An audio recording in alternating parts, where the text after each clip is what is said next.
இன்னைக்கும் நம்ம சொல்ல சொல்ல கேட்காம இவன் ஜாகிங் வேற போயிருக்கா. அதுவும் என்ன பாரு, நேத்து கூட பரவாயில்ல, இன்னைக்கு இந்த ட்ரெஸ் வேற போட்டு போயிருக்கா அப்படின்னு வந்து இப்ப லட்சுமி கத்த. இப்ப நான் என்ன தப்பு பண்ணிட்டேன்? நான் தான் போவேன்னு தானே சொன்னேன், நான் போக மாட்டேன்னு எப்பயாவது சொன்னேன்னா அப்படின்னு மதி கேட்டுட்டு இருக்காங்க. இதுக்கடையில தான் மலர் உள்ளார வந்துட்டு வந்து அத்தை விடுங்க அத்தை விடுங்க அத்தை அப்படிங்கும் போது, உனக்கு தெரியுமா, உனக்கு தெரிஞ்சுதான் போனாலா, நான் அப்ப அவ்வளவு பேசும்போதெல்லாம் நீ பாத்துக்கிட்டு இருந்தியா அப்படின்னு மாத்தி மாத்தி கேள்வி கேட்டுட்டு இருக்கும் போது தான் ராகவன் டக்குன்னு ஒரு வார்த்தையை சொல்றாரு. இதுக்கெல்லாம் சேர்த்து ஒரே ஒரு முடிவு தான் இருக்கு அப்படின்னு சொல்ல. அப்படி திரும்பி எல்லாரும் பார்த்தா இவன் முதல்ல வேலைக்கு போகக்கூடாது, வேலைக்கு போறாங்கிற திமிரில் தான் இந்த மாதிரிலாம் பண்ணிக்கிட்டு இருக்கா. எல்லா உட்காந்து இனிமேல் வந்து மலரோட சேர்ந்து உதவி பண்ண சொல்லி இவன் ஒன்றும் வேலைக்கெல்லாம் போக வேணாம் அப்படின்னு வந்து சொல்ல ஷாக் ஆகி இப்படியே பார்க்குறாங்க மதி. ஆனால் இந்த ப்ரெடிக்ஷனில் தான் வந்து பார்த்தீங்கன்னா இதுக்கப்புறம் தான் அதிரடியான திருப்பமே வரப்போகுது. ஸோ இப்போ வந்து பேசி முடிச்சுட்டு அவர் பேசாமல் ராகவன் உள்ளார போனோடனே வந்து இனிமேல் மாமா சொன்னது கேட்டுச்சா, இதுக்கப்புறம் நீ வேலைக்கு போகக்கூடாது, சொல்லணும்ல உன்ட்ட வந்து ஜாகிங் போனால் டிஷர்ட் போட்டு போகக்கூடாது, இல்லை வந்து நான் வாக்கிங் மட்டும் போ அப்படின்ட்டு. நீ என்னன்னா ஷூவை மாட்டிக்கிட்டு இந்த துணியை போய் போட்டுக்கிட்டு, அதுவும் உன் மாமாவுக்கு முன்னாடியே அன்னைக்கு என்ன சொன்னோம், உன் கூட துணைக்கு ஒரு ஆள் வரணும்னு சொன்னோம்ல, நீ பேசாமல் எப்படி தனியாக போகிறதுக்கு உனக்கு வந்து மனசு வந்துச்சு? அவ்வளோ தைரியம் ஆயிடுச்சு அவனுக்கு, வேலைக்கு போகிறான்னா இன்னும் 2 கொம்பு முளைச்சிருக்கான் அவனுக்கு அப்படிங்கிற மாதிரிலாம் அவனுக்கு கேள்வி கேட்க எதுவுமே பேசாமல் மதி பார்த்துட்டே இருக்காங்க. பார்த்துட்டே இருக்கும்போது சுரேஷ் உள்ளே தூங்கிட்டு இருக்காரு. என்னடா வெள்ள சத்தம்னா அவருக்கு புரியல. ஏற்கனவே நேற்று வேற மதி நைட்டெல்லாம் படிச்சுட்டு இருந்ததில் அவர் லேட்டாக தான் தூங்குறாரு வேற. அவர் அப்படியே முடிச்சுட்டே இருக்க மலர் வந்து அத்தை விடுங்கத்தை அப்படிங்கும்போது, நீ இன்னைக்கு போகக்கூடாது, நான் மாப்பிள்ளைகிட்ட பேசிக்கிறோம், உங்கள் அப்பா அம்மாட்ட பேச சொல்லிடுறோம், நீ என்ன பண்ணணும் அப்படின்னா இதுக்கப்புறம் நாங்கள் சொல்கிறத கேட்டு உள்ளே இருக்கிறது தான் இருக்கலாம், இல்லைனா அவ்வளோதான் அப்படின்னு வந்து பேசிக்கிட்டு இருக்க. பேசின உடனே மதி நேராக உள்ளார போயிடுறாங்க. மதி நேராக உள்ளார போனோன்னா வந்து உள்ளார போய் கதவை சாத்துறாங்க. கதவை சாத்தும் பொழுது கரெக்டாக சுரேஷ் வெளில வர்றார். கதவை எந்திச்சு மதியை பார்க்குறாரு. மதி கோமா உள்ள வரதை பார்க்குறாரு. மதி டிஷர்ட்டும் ட்ராக்ஸும் போட்டிருக்கதை பார்த்துட்டு இவ திருந்த மாட்டா, சொல்கிறத கேட்க மாட்டா அப்படிங்கிற மாதிரிலாம் வந்து பேசிக்கிட்டே வெளில வர்றாரு. வெளில வந்ததுக்கப்புறமா வந்து அண்ணி எனக்கு ரொம்ப தலைவலிக்குது, ஒரு காஃபி எடுத்து வாங்க நீ அப்படின்னு வந்து சொல்ல. உடனே போய் மலர் காஃபி போட போகிறாங்க. போகும்பொழுது இந்த பக்கம் லக்ஷ்மி வந்துட்டு, ஏண்டா அவளை பாத்தியாடா, அப்போ என்ன லட்சணத்தில் வெளில போயிட்டு வந்திருக்கா பாத்தியா, உங்கள் அப்பாவுக்கு முன்னாடியே கிளம்பி தனியாக போயிருக்காளா அப்படிங்கும்போது, அம்மா நான் தான் சொன்னேன்லம்மா அவளுக்கு ஏதோ உடம்புல பிரச்சனை, ஜாகிங் போகிறான்ட்டு. அதெல்லாம் இல்லைடா, அவளுக்கு உடம்புல பிரச்சனைலாம் இல்லை, அவளுக்கு உடம்பெல்லாம் திமிரு தான் பிரச்சனை அப்படின்னு வந்து உங்கள் கோபமாக பேசிக்கிட்டு இருக்கும் பொழுதே ராகவன் வெளில வந்துட்டு அவர் என்ன சொல்கிறாருன்னா, இந்த பராடே இப்போ நீ என்ன பண்ணா வந்து விழிஞ்சதும் இன்னும் ஒரு 1/2 மணி நேரத்தில் மாப்பிள்ளைக்கு கால் பண்ணி அவங்க அம்மா அப்பாவை கூப்பிட்டு இங்கே வர சொல்லு, இன்றைக்கே வந்து ஒரு பஞ்சாயத்தை முடிச்சிடறோம், இதுக்கப்புறமா வந்து அவள் இந்த வீட்டில் இருக்கிறா அப்படின்னா நம்ம வீட்டு சொல்கிறபடி தான் நடந்துக்கணும். விசாமல் கிளம்பிட்டு தனியாக கிளம்பி ஜாகிங் போகிறாங்கிறா. இதில் அதுக்கப்புறம் நேற்று என்னன்னா என்கிட்ட ஏதோ ஏற்று கேள்வி கேட்குறா, எனக்காச்சும் வேலைன்னு ஒன்று இருக்குது, உங்கள் பையனுக்கு அதுவாச்சும் இருக்கான்னு கேட்குறா. யாரால் அந்த வேலை போச்சு, அவளால் தானே போச்சு, அதெல்லாம் வந்து கண்டுக்கிற மாதிரி தெரியல. இதுக்கப்புறம் வந்து இப்படி ஒருத்தி நம்ம வீட்டில் இருக்கணும்னா நம்ம சட்டத்திட்டத்துக்கு உட்பட்டு தான் இருக்கணும். இப்படியெல்லாம் விட்டுட்டோம், ஆரம்பத்திலே இப்படி விட்டுட்டோம்னு வச்சுக்கோ, அவ்வளோதான், தலைக்கு மேலே ஏறி ஆட ஆரம்பிச்சிருவாங்க. இப்போ பாரு நான் சொன்னதுக்கப்புறம் உள்ளார போய் மூஞ்சை தூக்கிட்டு உட்காந்துருக்கா, மூஞ்சை தூக்கட்டும் அழட்டும், நீ எதுவும் சமாதானம்லாம் படுத்திக்கிட்டு இருக்காது அப்படிங்கும் போது, நான் ஏன்ப்பா அவளை போய் சமாதானப்படுத்த போறேங்கிறாரு சுரேஷ். அவள் வேலைக்கெல்லாம் நீ போவேனான்னு சொல்லியாச்சு, இனிமேல் அவளை உள்ளே இருக்க சொல்லு, உள்ளே இருந்தால் அவளுக்கு என்ன தோணுதோ அதை மட்டும், நான் வீட்டு வேலை என்ன செய்யணுமோ அதெல்லாம் தெரிஞ்சதெல்லாம் பண்ண சொல்லு, தெரியாததெல்லாம் மலர்கிட்ட கற்றுக்க சொல்லு. மலர் உன் வேலை இனிமேல் இதுதான், மதிக்கு இனிமேல் வந்து வேலையெல்லாம் சொல்லி கொடுத்துரு, நீ ஒருத்தியா எவ்வளோதான் கஷ்டப்படுவேன் அந்த வீட்டில் அப்படிங்கும் போதே வந்து மதி மனசில் நினச்சிக்கிறாங்க, மலர் மனசில் நினச்சிக்கிறாங்க, இப்போ தான் உங்களுக்கு நான் கஷ்டப்படுவேன்னு தெரியுதாக்கும் அப்படின்ட்டு. உடனே என்ன மலர் பார்த்துட்டே இருக்க, இதுக்கப்புறமா பாதி வேலை அவ செய்யட்டும், நீ வந்து காலை சாப்பாடு செஞ்சியா, மதியான சாப்பாடு அவ செய்யட்டும், நைட் 2 பேரும் சேர்ந்து செய்யுங்க, அவ்வளோதான், இதை பாருங்க அப்படிங்கும் போதே வந்து அவளை எடுத்தவொடனே சமைக்க விட்டுறாத மலர், அவளுக்கு ஒன்றுமே தெரில, டீ கூட ஒழுங்காக போட வராது, அதனால நீ என்ன பண்ணு, காஃபியெல்லாம் அவளுக்கு கொடுத்தமா போட தெரில, நீ உட்காந்து சொல்லி கொடுத்துட்டு கொஞ்சம் கொஞ்சமாக அவளை முதல்ல எடுபடி வேலைக்கு வச்சுக்கோ, அப்புறம் கூட எல்லா வேலையும் செய்ய சொல்லு.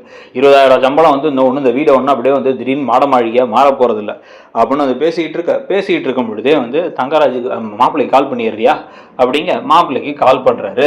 இப்போ சுரேஷ் கால் பண்ணி, மாமா இங்கே ஒரு பிரச்சனை மாமா அப்படின்னு இங்கே நடந்ததெல்லாம் சொல்கிறார். ஜாகிங் போயிட்டு வந்தோம், பிரச்சனை ஆகிடுச்சு அப்படின்ட்டு வந்து நீங்கள் கொஞ்சம் வரீங்களா மாமா, நான் அவங்க அம்மா அப்பாவை கூப்பிட்டு, அவங்க அம்மா அப்பாவை எது கூப்பிடணும், அவள் நம்ம வீட்டுக்கு வந்துட்டா, இனிமேல் நம்ம வீட்டு பொண்ணு, நான் பேசிக்கிறேன், நான் வந்து இது பண்ணிக்கிறேன், எடுத்த உடனே ரொம்ப பண்ணக்கூடாதா, நான் வந்து பேசி என்னன்னு சொல்லி சரி பண்ணி பார்க்குறேன், நான் சொன்னால் கேட்பா, கவலைப்படாது அப்படின்னு ஃபோனை வைக்க, ரேவதி பக்கத்தில் இருந்து யாருங்கிறாங்க, பிரச்சனை ஆயிடுச்சான், அவள் இனிமேல் வேலைக்கு போவானாங்கிறாங்க. அந்த மதியை அவள் கொஞ்சம் திமிரு பிடிச்சவ தான், ஆனாலும் உன் குடும்பத்தில் வந்து நன்றி கடனே இல்லாமல் நான் பொண்ணை கூட்டிருந்தனால தான் மோசமாயிடுச்சுங்கிற மாதிரி பேசிகிட்டு இருக்காங்க. பிரச்சனையை நான் போய் சரி பண்ணிட்டு வரேன் அப்படிங்கும் போது இவங்க மனசில் அன்னைக்கே போயான்னா இன்னைக்கு என்ன சொல்ல போகிறாலோ தெரியலையே அப்படின்னு அவங்க நினச்சிக்கிட்டு இருக்காங்க. இதெல்லாம் நினச்சி முடிச்சு தங்கராஜ் கிளம்பி ரெடியாகி வரலான்னு பார்த்துக்கிட்டு இருக்கும்போது தான் இங்கே வந்து பார்த்தீங்க அப்படின்னா, என்ன வெளில வரமாட்டாலாமா, அப்படின்னு போய் என்னன்னு போய் பாடுறா அப்படின்னு வந்து சொல்ல சுரேஷ் போய் கதவை தட்டு பார்த்தா கதவு பூட்டிருக்கு உள்ளர. பா கதவு உள்ள பூட்டிருக்குப்பா அப்படின்னு வந்து சொல்ல உடனே என்னடா பயமுறுத்துற அப்படின்னா தட்டினாலும் திறக்க மாட்டாப்பா அப்படின்னோடனே வந்து மதி அப்படின்ட்டு ஏதாச்சும் ஒன்று கிடக்க ஒன்று ஏதாவது பண்ணியிருப்பாளோ. இந்த காலத்து பொண்ணுங்களே இப்படிதான், சின்னதாக ஒரு வார்த்தை சொன்னால் அதே தாங்கிக்க மாட்டாங்க. அந்த மாதிரி ஏதாச்சும் இருக்குமோங்க அப்படின்னு லட்சுமி பயப்பட அந்த மாதிரிலாம் பண்ணக்கூடிய ஆள் இல்லை. அவள் ஒரு வேலை வந்து கோபத்தில் ரெஸ்ட் எடுத்துட்டு இருப்பா அப்படின்னு வந்து இந்த பக்கம் மலர் சொன்னோடனே அப்புறம் என்ன கோவம், பொம்பளை பிள்ளைக்கு என்ன கோவம் வேண்டியிருக்குன்னு நான் கேட்குறேன். நம்ம சொல்கிறபடி தானே நடந்துக்கணும். இவ பேசாமல் வந்து இந்த ஓட போனால் தானே, அது என்ன கூட கூப்பிட்டு போகாமல் எனக்காக வெயிட் பண்ணாமல் இவளாக தனியாக கிளம்பி ஓடி இருக்கா. இவளெல்லாம் வந்து நம்ம கேட்காம இருக்க முடியுமா? வீட்டுக்கு வந்தால் கேட்க தான் செய்வாங்க. அது கதவை மூடிட்டு உட்காந்துருக்கா. என்ன தான் நடந்துகிட்டு இருக்கு அப்படிங்கும் போது அப்பா உள்ளே ஏதோ சத்தெல்லாம் கேட்குதுப்பா, அங்கங்க உள்ளதை முழிச்சு தான்ப்பா இருக்கா, எதுவும் பிரச்சனை இல்லைப்பா அப்படின்னு வந்து இவர் சொல்லிட்டு இருக்கும் பொழுதே வந்து முதல்ல மாப்பிள்ளைக்கு ஃபோன் போட்டு சீக்கிரம் வர சொல்லு. இவரெல்லாம் வந்து சும்மா வரக்கூடாது. இப்போ சாமி வந்து வீட்டை விட்டு அனுப்பிவிட்டு அவங்க அம்மா வீட்டில் ஒரு வாரம் இருந்தால் தான் வந்து இவருக்குலாம் அருமை புரியும். கல்யாணம் முடிஞ்சிருச்சு, இன்னமும் என்ன வந்து ஆணவம் எல்லாம் அப்படின்னு பேசிக்கிட்டே இருக்கும் பொழுதே வந்து கதவு கடக்க அப்படின்னு வந்து அன்லாக் பண்ணுற சவுண்டு கேட்குது. குடும்பமே அப்படி திரும்பி பார்க்கும் பொழுது அப்படி கதவை திறக்கும் பொழுது சேலையோடு இருக்காங்க மதி இருக்கும் பொழுதே வந்து ஷாக் ஆகி பார்க்க டக்குன்னு எடுத்து அவங்க மதி வந்து என்ன பண்ணுறாங்க, கையில் ஐடி கார்டு வச்சுருக்காங்க. கலட்டின வேலை அந்த ஐடி கார்டு எடுத்து கழுத்தில் மாட்டினோன்னா அவங்க கெத்தாக ஒரு பார்வை அவங்க எல்லாத்தையும் பார்த்தோன்னே ஷாக் ஆகிட்டு எங்கே கிளம்பிட்ட அப்படின்னு வந்து பார்த்தீங்களா, இந்த ஐடி கார்டெல்லாம் போட்டு போகிறா, வேலைக்கு தான் போகிறா போல அப்படின்னு இவங்க இந்த பக்கம் கத்த ஆரம்பிக்கும் பொழுது சொல்லிக்கிட்டே இருக்கோம். நீ பேசாமல் வேலைக்கு போக நினச்சிட்டு இருக்கியா இந்த வீட்டில் இருக்க வரைக்கும் அப்படிங்கும் போது டக்குன்னு இப்படி கையை நீட்டி இந்த பக்கம் இருந்து ட்ராலியை விழுவுறாங்க. பார்த்தா ட்ராலி சர்றன்னு இப்படி வருது. ட்ராலியை கையில் வச்சுருக்காங்க. கையில் வச்சுட்டு அப்படி வெளில வர அப்படியே அவங்க அதிர்ச்சியாகி பார்க்க இப்போ என்ன சொல்ல வந்தீங்க, இந்த வீட்டில் இருக்க வரைக்கும் நான் சொல்கிறதான் கேட்கணும், வேலைக்கு போகக்கூடாது அப்படிங்கிறீங்களா? நான் அந்த வீட்டில் இருக்கல, அவ்வளோதான். ஐடி கார்டை மாட்டிட்டேன், ஹேண்ட்பேக் எடுத்துட்டேன், என் பேக்கில் எல்லாத்தையும் பேக் பண்ணிட்டேன், நான் கிளம்பி என் வீட்டுக்கு போகிறேன். நான் இங்கேருந்து வந்து கல்யாணம் ஆகி 3 நாளில் பொண்டாட்டியை துரத்தி விட்டார் சஸ்பெண்ட் ஆன போலீஸ்காரன்னு வரும் வெளில, சொந்தக்காரங்களுக்கு தெரியட்டும். வெறும் மானக மரியாதை கௌரவம் அப்படின்னு பயந்து தான் எனக்கு நான் கல்யாணம் பண்ண வச்சிங்க. 3 நாள் நான் கிளம்பிட்டேனே இருக்கட்டும், அடுத்து அவருக்கு எப்படி கல்யாணம் நடக்குது என்ன நடக்குதுன்னு நான் பார்த்துக்கிறேன். ஒரு வேளை பேசி என் சேர்மன்ட்ட பேசி இந்த வேலையை காலி பண்ணலாம்னு நினச்சிங்க அப்படின்னா என்கிட்ட படிப்பு இருக்குது. நான் இங்கேருந்து கிளம்பி சென்னைக்கு உள்ளார போய் எத்தனையோ காலேஜ் இருக்குது, ஏதோ ஒரு காலேஜில் போய் நான் வேலைக்கு சேர்ந்துப்பேன். ஆனால் உங்கள் பையனுக்கு எப்படி வேலை கிடைக்குது, உங்கள் பையனுக்கு எப்படி பொண்ணு கிடைக்குதுங்கிறத நீங்கள் பார்த்துக்கோங்க. டிவோர்ஸ் எல்லாம் நான் உடனேலாம் கொடுக்க மாட்டேன். டிவோர்ஸ் கொடுக்கறதுக்கு லேட் பண்ணுவேன். என்ன பண்ண முடியுமோ முடிச்சிருக்கேன். அதே மாதிரி எனக்கு கொஞ்ச நாள் இருந்தாலும் சரி எனக்கு ஜீவனாம்சம்னு கொடுக்க சொல்லி கேட்பேன். அப்போ என்ன நடக்குங்கிறதையும் பார்த்துக்கோங்க அப்படின்னு சொல்லி ஜீவனாம்சம் கேட்டு அதை கொண்டு போய் நான் அனாதாசிரமத்தை கூட கொடுக்குறேன். ஆனால் கொடுக்க வேண்டியது உங்கள் பையனோட பொறுப்பு. எல்லாத்துக்கும் சேர்த்து வச்சு என்ன பண்ணணுங்கிறது எனக்கு தெரியும். இனிமேல் உங்ககிட்ட எனக்கு என்றைக்குமே உங்ககிட்ட பயம்லாம் கிடையாது. நான் ஜாகிங் போகிறேன்னா போவேன், வேலைக்கு போகிறேன்னா நான் போவேன்.